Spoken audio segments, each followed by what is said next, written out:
Hello everyone, আসসালামু আলাইকুম। কেমন আছেন সবাই? আশা করি সবাই অনেক ভালো আছেন, সুস্থ আছেন।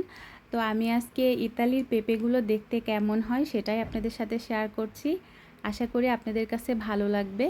তো এখানকার পেঁপেগুলো দেখতে একটু লম্বা টাইপের হয়, আর এটা কিন্তু কালারটা অরেঞ্জ কালার টাইপের হয়।